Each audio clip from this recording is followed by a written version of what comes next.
This segment of the news is brought to you by Sun Oil Limited. 22 discrepancies has the tertiary educators at the University of the Bahamas speaking up. In a press release yesterday, the Union of Tertiary Educators of the Bahamas, or UTEB, listed undermining the union through victimization, discrimination, and generally anti-union activities, placing a faculty member on unpaid leave without just cause, and neglecting to take steps to address issues affecting health and wellness as some of their gripes with the institution. The union said there are other issues of concern apart from the 22 listed, but they feel those outlined should help to sketch the concerns that plague the institution.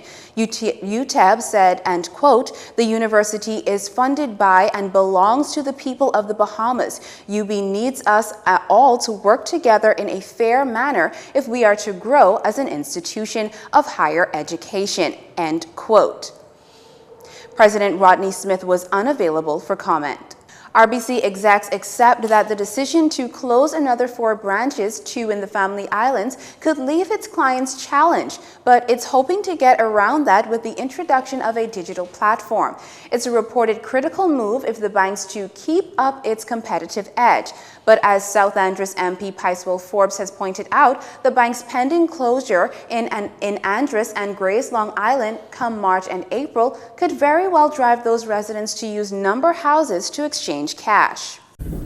I gotta commend Sabas and Flowers and the boys, because when you hear people in the islands, especially in my area, talking about it, they're able to get a couple dollars quickly through this service. The number houses, by having an account. Everybody wins. And that's the reality of it. I don't care how you look at it. The number of houses have filled a void that what we call the regulated financial services sector has left open, or left this vacuum, this vacuous position that we are replacing by the regularized financial services sector. Responding to the concern, Deputy Prime Minister and Minister of Finance Peter Turnquest told our news team that as money transfer is specifically prohibited, this is not necessarily a valid option. We have a number of entities who've expressed interest in providing mobile solutions to these communities. And so we're working our way through those to determine what that structure may look like in terms of the actual physical operations, as well as the regulations that may need to go in place around that to ensure that we protect the system and the integrity of the system. Effective March 30th and April 13th, respectively, the accounts of residents in Andros Town and Grace Long Island will be handled by RBC's main Bay Street store. Meantime, opposition leader Philip Davis says this is not the kind of pain he expected from RBC.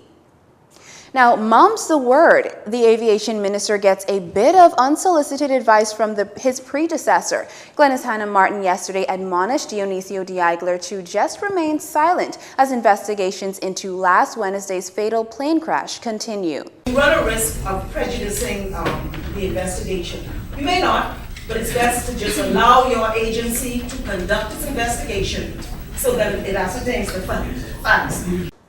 The opposition MP went on to scold Mr. Diagler for his recent comments about the charter industry. According to the minister, for every time he's asked why the industry's unacceptable situation has been allowed to exist, the response is always, "There's no political will," stressing that there's now that will. The minister has given civil aviation officers the go-ahead to clamp down on the industry. Stay with us, our final story is up next. This segment of the news has been brought to you by Sun Oil Limited.